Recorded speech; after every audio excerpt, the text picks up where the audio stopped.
Okays hello beautiful souls.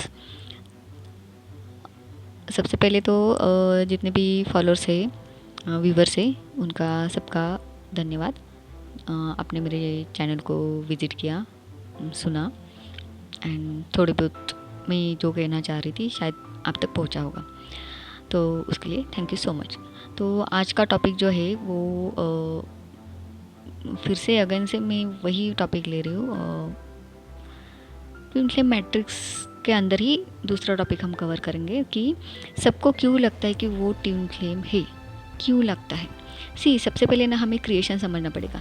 पूरा creation ही divine है, ठीक है। डिवाइन से ही निकला है, जीरो से ही निकला है, जीरो में ही जाएगा। ओके, लाइट एंड डार्क, बस ये दो ही कंसेप्ट है यहाँ पे। तो प्रकृति एंड पुरुष, ठीक है, तो वहीं से निकला है, वहीं पे जाके ख़त्म भी होगा। तो हमें इसमें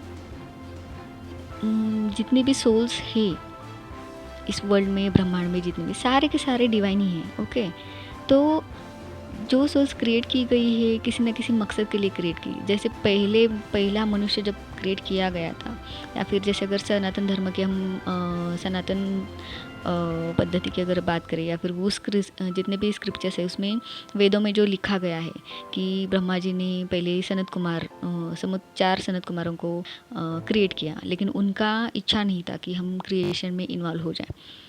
तो फिर से आगे उन्होंने फिर रुद्र को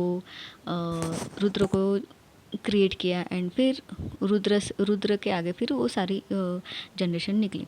तो मेरा सिर्फ इतना कहना है कि इस पूरा क्रिएशन ही डिवाइन है। ओके, तो जितने भी सोल्स है जो अभी के सिनेरियो अगर हम देखें ट्विन फ्लेम कंसेप्ट को पकड़ के, तो जितनी भी सोल्स न्यूली सोल्स आ रही है, अवेकन हो रही है, ठीक है, तो वो भी डिवाइन है। जो अर्थ की सोल है, जो ऑलरेडी बहुत सालों पहले या फिर बहुत जन्मों पहले हाई वाइब्रेशन से नीचे वाले वाइब्रेशन पे आई थी, किसी भी रीज़न से हो, अपना पर्सनल रीज़न हो, श्राप हो, वॉटेवर जो भी हो, और फिर यहाँ पे आके अर्थ पे वो फंस गई, मैट्रिक्स में फंस गई, या फिर उनके कर्म या फिर उनकी डिज़ायर्स, इच्छाओं की वजह से वो यहाँ पे रहेगी, या फिर उनके विल से यहाँ पे रहेगी, उनकी इच्छा थी इसलिए वो यहाँ पे रहेगी, मतलब एक्सपीरियंस करने के लिए आए।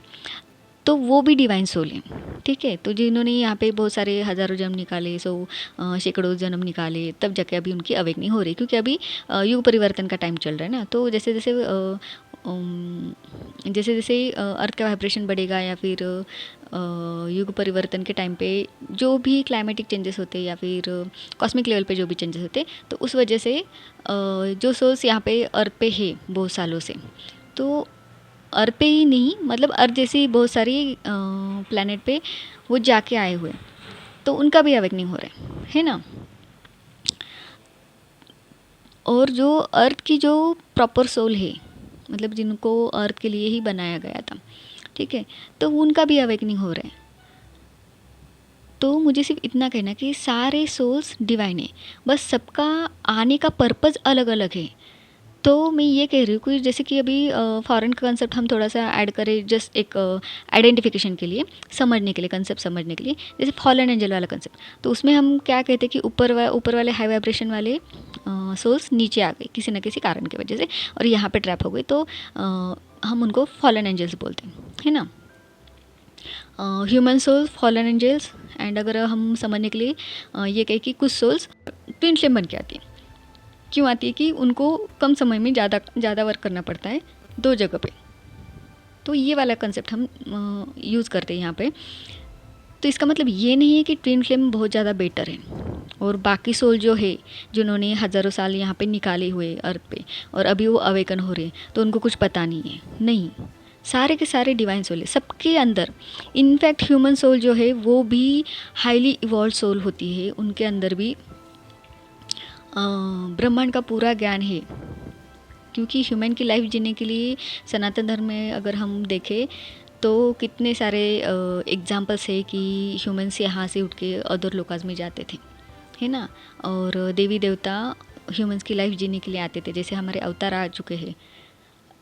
तो उसी तरह से ट्विन फ्लेम का भी जो कंसेप्ट है तो वो भी अभी आया है, तो जिसमें एक सोल 2 फ्लेम में आ जाते हैं। इनफैक्ट 2 भी नहीं, जितना मेरा नॉलेज है या फिर एक्सपीरियंस है, तो वैसे तो 7 या 10 हो सकती है, या फिर 12 भी हो सकती है।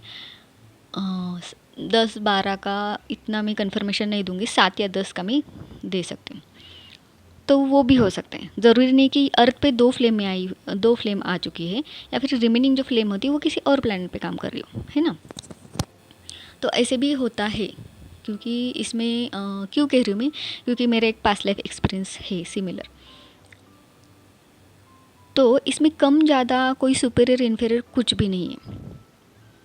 तो इसीलिए जब भी ये ट्विन फ्लेम का जो कंसेप्ट अभी निकल के आ रहा है, भले ही फॉरेन से आया हो, लेकिन डिवाइन का जो भी इसमें प्लान है, तो उसमें सिर्फ इतना ही है कि जितने भी सोल्स है वो एक इनर वर्क का जो पैटर्न है, जो खुद पे वर्क करने का पैटर्न है, सेल्फ इंट्रोस्पेक्शन करने का पैटर्न है, जो अभी तक 3D में आके ट्रैप हो चुके थे, अभी अवेकन होने का टाइम आ गया है। तो अवेकन होने के बाद अपने वाइब्रेशन हाई करने के लिए जो टेक्निक्स बताई गई है कि आपको मेडिटेशन करना है, थॉटलेस होना है, जितने भी पैटर्न्स आपके माइंड पे लगाए गए हैं मैट्रिक्स के, तो वो सब हट जाए और आपकी एनर्जी बैलेंस हो जाए, ठीक है, आपकी कुंडलिनी राइज हो जाए, तब जाके आपके वाइब्रेशन हाई हो जाएंगे। बस इतना ही उसमें एक कंसेप्ट है। और उसके बाद फिर आपका जो भी आपको मुक्ति चाहिए, साल्वेशन चाहिए, या फिर जो भी आप आपके कर्मा से उस अकॉर्डिंग टू आप हाई वाइब्रेशन में या फिर हायर लोकाज में आप जा सकते हैं। बस इतना ही कंसेप्ट है। लेकिन सबको क्यों लग रहा है कि वो ट्विन फ्लेम है, क्योंकि अवेकनिंग के टाइम पे उनको सबको सारे सेम ही सिम्टम दिखाई देते हैं। तो ट्विन फ्लेम का कंसेप्ट लगाने का या फिर दिखाने का डिवाइन का मकसद सिर्फ इतना है कि जो अवेकन हो रहे तो सबका अलग अलग सोल पर्पज़ हो सकता है।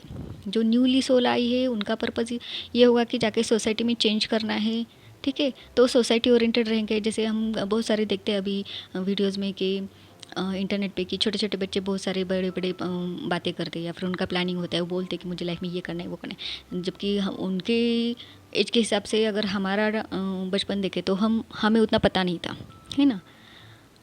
तो लाइक इसी रिसर्चेस करेंगे, अर्थ का क्लाइमेट चेंज करेंगे, जो भी ह्यूमंस ने गंदगी फैला के रखी है, अर्थ को जितना डैमेज किया है, इस प्लानट की नेचर को जितना डैमेज किया है, तो उसको रिपेयर करने की कोशिश करेंगे। तो बट अब इसको उनको मटेरियल लाइफ में जाके काम करना पड़ेगा, है ना। संन्यास तो नहीं लेंगे ना कि मटेरियल वर्ल्ड बुरा है करके अगर वो सब लोग संन्यासी लेंगे तो बेचारी अर्थ को कौन बचाएगा, है ना। तो वो पर्पज़ होता है। और कुछ सोल का ये पर्पज़ होता है कि जो ऊपर से जो ट्विन फ्लेम आ रहे हैं, बॉर्न होने वाले हैं आगे चल के, आगे वाली जनरेशन, तो उनको वो कंसेप्ट पहले से पता हो कि जैसे अभी के जितने ट्विन फ्लेम है या फिर जो भी सोल्स है जो बिछड़ गई थी, तो उनको अब अवेकनिंग के टाइम पे पता चल रहा है कि मेरा कोई तो है ना, मुझे कहीं पे जाना है। तो वैसे वाला सिनेरियो बाद में ना हो, जो न्यू सोल आने वाली हो उनको फ्रीडम दिया जाए, या फिर उनके ऊपर वो संस्कार किए जाए कि आध्यात्मिक लाइफ और मटेरियल लाइफ में बैलेंस कैसे रखना है। और अल्टीमेटली मटेरियल लाइफ में हम एक उस अर्थ के ऊपर का एक सोल पर्पस कंप्लीट करते, एंड उसके बाद हमारे आध्यात्मिक पावर से हम लिबरेशन तक पहुँचते, ठीक है। हमारे कर्माज राइट तरीके से हम कर्माज करके या फिर धर्म के रास्ते पे चल के हम मोक्ष प्राप्त कर सकते, जहाँ से हम वहाँ पे वापस जा सकते। तो ये जो नॉलेज है ये अर्थ के जितने भी सोल्स है अभी जो लाइफ के प्रोसेस में है, जिनकी शादी हुई है नहीं हुई है, ठीक है, तो उनको ये सब कंसेप्ट दिखाया जा रहा है ताकि वो इनर वर्क करे, खुद के ऊपर हाई वाइब्रेशन में आ जाए, ताकि जो ऊपर वाली जो सोल्स आने वाली है या फिर न्यू जनरेशन आने वाली है वो हाई वाइब्रेशन की जनरेशन आगे आ जाए, या फिर उनको वो या फिर वो गर्भ जो होता है मदर का, तो वो हाई वाइब्रेशन वाला मिले, ठीक है। ये एक्चुअल पर्पज़ है आध्यात्म का। लेकिन हो क्या रहा है, जैसे कि अभी युग परिवर्तन है, तो बट अब इसकी अपोजिट वाली जो एनर्जी है वो भी तो ट्राई करेगी ना कि नहीं नहीं नहीं ये नहीं होना चाहिए। तो इसलिए वो सेपरेशन कॉन्शियसनेस लाया गया है कि ट्विन फ्लेम सबसे बेटर होते हैं, बाकी सोल्स का कोई मोल नहीं होता है ना। तो उसमें नहीं अटकना है, थोड़ा सा दिमाग लगाना है। डिवाइन के लिए सारे के सारे सोल्स इक्वल होते हैं। कोई फादर मदर अपने दो बच्चों में डिफरेंस नहीं करता है, क्योंकि उनको पता होता है कि हर एक का अपना अपना अस्तित्व है, हर एक का अपना अपना पर्पज़ है। तो हमें वो नहीं करना है। इसीलिए सबको लगता है कि हम ट्विन फ्लेम है। तो लेकिन उसके चक्कर में क्या हो रहा है ना कि जो न्यू वाली अवेकन जो सोल्स हो रही है, तो वो अपने ट्विन का इंतज़ार कर रहे हैं, लेकिन पता नहीं ट्विन कौन है, कंफ्यूज भी हैं, मल्टीपल अफेयर्स में जा रहे हैं। तो वहाँ पे उनकी एनर्जी भी तो वेस्ट हो रही है, एनर्जी कंटामिनेट हो रही है, वो भी है। मतलब उनको एक डायरेक्शन नहीं मिल पा रहा है। तो कहने का मतलब सिर्फ इतना ही है कि खुद के ऊपर वर्क करो, तब जाकर डायरेक्शन अपने आप ही मिलेगा। तो वहाँ पे आपको एक बात समझने की ज़रूरत है, जो होना है वो तो होकर ही रहने वाला है। बस आप हाई वाइब्रेशन में रहिए, फिर आपके लाइफ में जो भी आएगा, अगर वो राइट है तो वो आएगा, नहीं है तो वो चला जाएगा। ठीक है, ट्विन के पीछे भागने की ज़रूरत नहीं है, क्योंकि ट्विन फ्लेम का एक्चुअल मकसद ये नहीं है कि वो दोनों एक दूसरे को यूनाइट करने के लिए आए हैं या फिर यूनियन करने के लिए आए। ट्विन फ्लेम का क्रिएशन ही उस बात के लिए होता है कि वो ऑलरेडी एक ही सोल है, उनको अलग अलग जाके काम करना है, वहाँ पे काम करते, फिर अपना टास्क कंप्लीट करके फिर वापस चले जाते। फिर उनका यूनियन यहाँ पे 3D में हो नहीं हो कुछ फ़र्क नहीं पड़ता है। बस उनको आने के लिए एक हाई वाइब्रेशन की एक मदर चाहिए, जिसके गर्भ के थ्रू वो आ सके। तो आई होप कि मैं कंसेप्ट समझा पा रही हूँ। एंड इसीलिए सबको लगता है कि ट्विन फ्लेम, हम भी ट्विन फ्लेम हैं, क्योंकि ट्विन फ्लेम के जो फादर मदर होते हैं ना, उनके अंदर भी वही ट्रेड्स होते हैं। तो ये भी हो सकता है कि किसी ज़माने में या फिर वो जहाँ से आए हैं वहाँ पे वो दोनों सोलमेट भी हो सकते हैं। तो ये एनर्जी का गेम है, सिर्फ एनर्जी बेस पे हमें इसको अंडरस्टैंड करना है।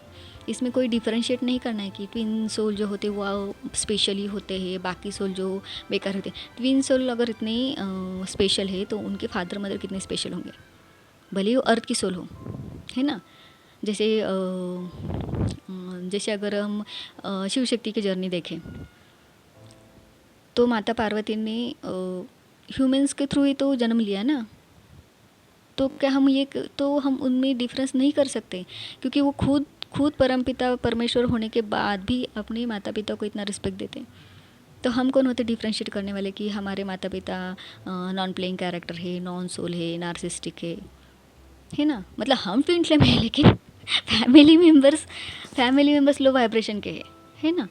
तो ये नहीं करना है, ये सेपरेशन कॉन्शियसनेस है, तो इसमें से बाहर आना है। क्योंकि इसके बिना इसके पीछे अभी दूसरी साइड में बता देती हूँ कि ये जो डार्क एनर्जीज़ होती है या फिर जिनको सतयुग नहीं चाहिए, ठीक है, असुरी वृत्तियाँ जो होती, तो उनको तो वही चाहिए ना कि हाई वाइब्रेशन में ना आप जाओ, ना आपका ट्विन के साथ यूनियन हो, ना ही ऊपर से कोई हाई वाइब्रेशन वाली एनर्जी नीचे आए। क्योंकि आ जाएंगे तो फिर सतयुग ही आ जाएगा ना। ये इनका जो लो वाइब्रेशन वाला गेम चल रहा है, फियर फैक्टर फैलाने का, या फिर डीएफ को सबसे ज़्यादा ट्रैप करके रखा जाता है कि तुम्हारा यूनियन नहीं होगा, कैसे होगा, लाइक दिस। और डीएफ को मोस्टली अभी भी मेल डोमिनेटिंग सोसाइटी है, इसलिए अभी अवेकनिंग के बाद डीएफ अपनी रियल फॉर्म में आ रही है। तो ये थोड़ा सा कंसेप्ट समझने की कोशिश कीजिएगा, मैं जो समझाना चाह रही हूँ। इसमें इसीलिए सबको लग रहा है कि हम ट्विन फ्लेम है, बट उसके चक्कर में लाइफ ख़राब नहीं करके लेनी है। थोड़ा सा सोचना है कि हम भी डिवाइन सोल है। तो उसके यहाँ पे मैं क्यों कह रही हूँ, ये टॉपिक मैंने क्यों उठाया है, यही पे सबसे बड़ा गेम है। क्योंकि न्यू जनरेशन जो आने वाली है उनको आने नहीं दिया जा रहा है। जैसे कि हाँ, उसका एक एग्जांपल अगर प्रूफ चाहिए तो अभी का जो कल्कि का जो मूवी आया हुआ है, तो उसमें क्या दिखाया है कि कल्कि को वो बच्चा ही पैदा ना हो, इसलिए कितने सारे लिमिटेशन या फिर प्रयास किए गए हैं, दिखाए उसमें। तो सेम सिमिलर वैसे ही मैट्रिक्स में अभी अभी चल रहे हैं, ठीक है। तो वैसे ही लोग आपके आसपास इर्द गिर्द नज़र आएंगे जो डीएफ को बड़ा एक्चुअली डीमोटिवेट करके रखते हैं कि नहीं नहीं, तुम कितना भी कुछ भी करो, तुम्हारी यूनियन नहीं होगा, है ना। एक्चुअली वो यूनियन का एक मतलब वो डीएफ के अंदर ये थॉट डाल रहे हैं कि यूनियन करना ज़रूरी है ना। बट डीएफ को समझने की ज़रूरत है, डीएफ या डीएम जो भी है डिवाइन सोल, उनको ये समझने की ज़रूरत है कि एनर्जी का गेम कैसे चलता है, अल्केमी ऑफ एनर्जी क्या होती है। उसके ऊपर मैं बाद में एक वीडियो बनाऊंगी कि ज़रूरी नहीं कि 3D में जो आपको आपका ट्विन दिख रहा है ना, तो उसके वो फिज़िकल बॉडी के ऊपर अट्रैक्ट नहीं होना है, क्यों नहीं होना है वो मैं बाद में बताऊंगी, क्योंकि हो सकता है कि आपकी ट्विन का हायर सेल्फ कहीं और बैठा हुआ है और बस उसके सामने जो आपको पर्सन दिख रहा है ना, तो आपकी ट्विन की एनर्जी के थ्रू वो आपकी अवेकनिंग करवा रहा है। तो उस फिजिकल बॉडी की तरफ अट्रैक्ट नहीं होना है, उसको पाने की कोशिश नहीं कर रही है। क्यों क्यों बोल रही हूँ मैं, ये मेरा खुद का पास्ट लाइफ एक्सपीरियंस है।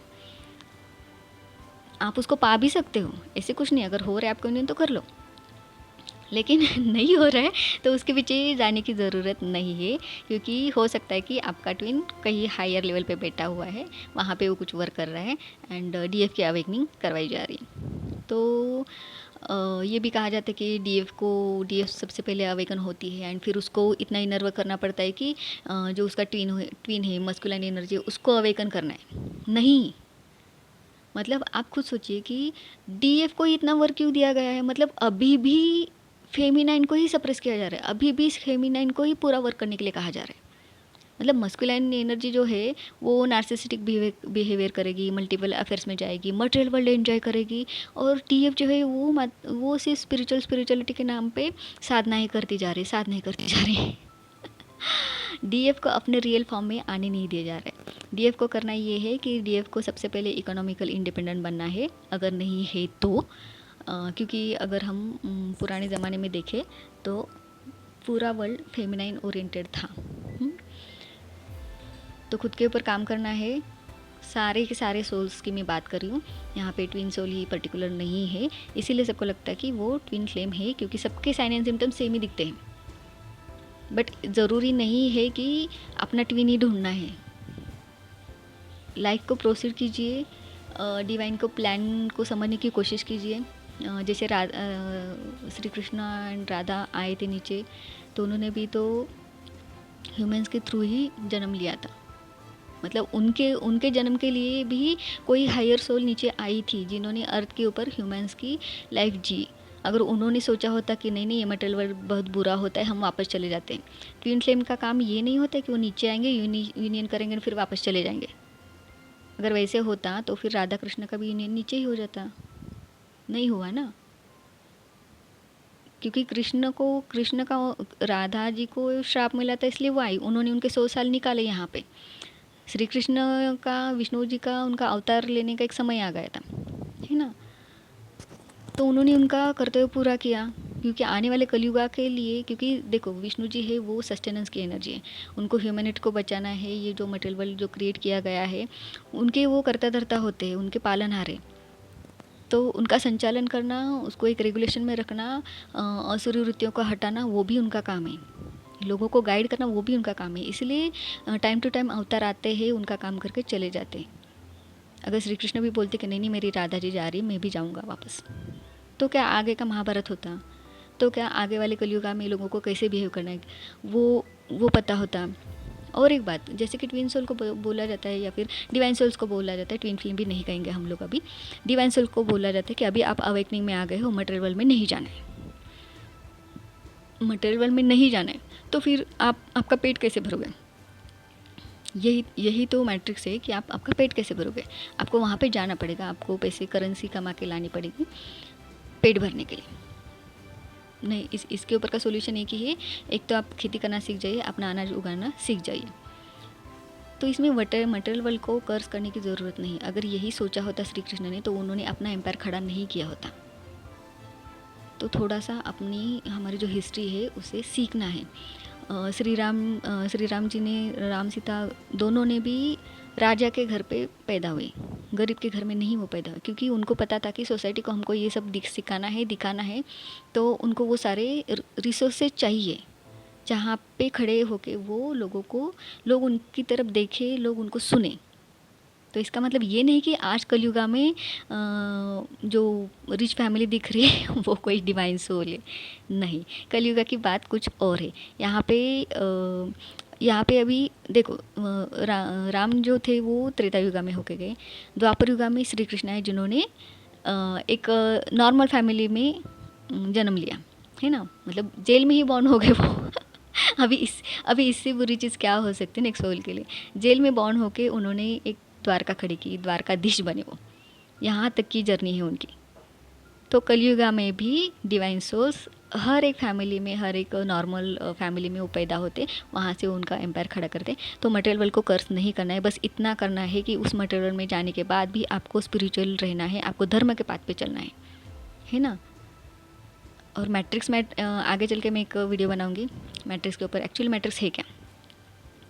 बस इतना ही है, और कुछ बताना था बट अभी मैं भूल गई हूँ। So thank you so much. याद आएगा तो शायद मैं बना दूँगी।